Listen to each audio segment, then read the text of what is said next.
Bienvenidos a una nueva edición de La Conversación Continúa. Esta mañana en el programa Viva Mejor, aquí en Radio Luz, hemos estado hablando por tercera vez, ya por la tercera semana, acerca de el alcoholismo en la familia. Esa fue una especie de serie que hemos hecho y usted la puede encontrar en los podcasts.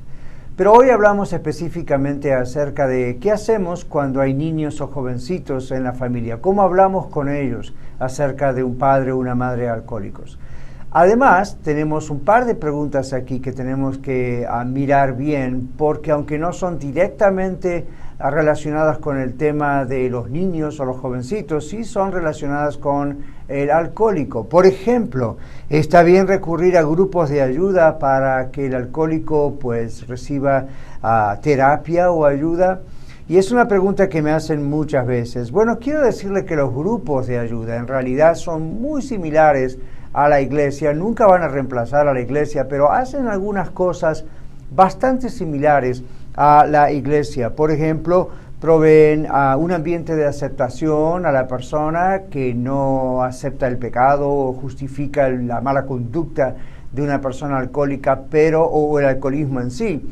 Pero es un lugar donde la persona puede recibir ayuda, apoyo sin ser juzgada y poder ir en un proceso, como decíamos en el programa en la mañana, de la renovación de su mente, que es también el proceso similar a lo que es la santificación para un creyente. Es un proceso, es la renovación de la mente, es la renovación de la conducta a través de la renovación de la mente, y la renovación de la mente se produce a través de la palabra de Dios, que el Espíritu Santo usa junto a la oración para renovar la mente de todos nosotros. Algo similar ocurre con el alcohólico, y en los grupos de terapia, si son grupos cristianos, siempre van a estar basados en la palabra de Dios, no de una manera de sermoneo, pero sí de una palabra viva que puede edificar a la persona sin estar señalando constantemente lo que hace, sino tratando de encontrar maneras de ayudarle. Hablando de maneras, entramos en la segunda parte de esa pregunta, que usa la palabra terapia.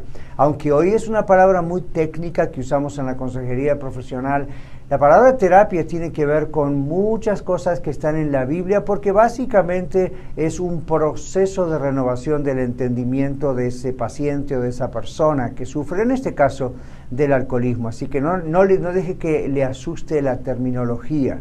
Aparte, si la terapia es cristiana, va a saber cómo tratar con la persona bien con bases bíblicas. Cuando la terapia es humanista, ahí es donde hay problemas, porque el humanismo busca encontrar la solución dentro de la misma persona, y nosotros como hijos e hijas de Dios sabemos que eso no es posible ni es duradero. La segunda pregunta tiene que ver con, la Biblia dice que los borrachos no entrarán en el reino de los cielos. Entonces aquí tenemos que hacer una aclaración con el término borrachos. El término borracho en la Biblia no tiene que ver con la adicción de la persona, con el alcoholismo en sí, sino con la conducta inmoral del alcoholismo. ¿Qué produce? Produce inmoralidad sexual, produce conductas violentas, produce conductas de mentira para conseguir el alcohol. Eso es el problema, porque la persona escoge en primera instancia voluntariamente recurrir a esas conductas para satisfacer su adicción. Pero eso es lo que la Biblia está condenando como algo inmoral. Hay personas alcohólicas que no son inmorales. Quizá a usted le parece extraño, pero yo lo he tratado con personas que son alcohólicas, ya tienen esa adicción lamentablemente, y hay que tratar con ellas para que el Señor haga esa obra de liberarlos. Pero no todos los alcohólicos son inmorales, no todos los alcohólicos son violentos, no todos los alcohólicos son ladrones, son mentirosos. Eso es potencialmente lo que ocurre, pero no siempre ocurre. El término borrachos indica más esa conducta que la adicción en sí. Así que espero que eso le ayude. Por supuesto, no satisfacemos toda su curiosidad al respecto, pero espero que por lo menos eso le haga pensar y tener compasión de las personas a quienes hay que ayudar para que realmente puedan ser liberadas en el nombre del Señor. Gracias y hasta una próxima edición de la Conversación Continua.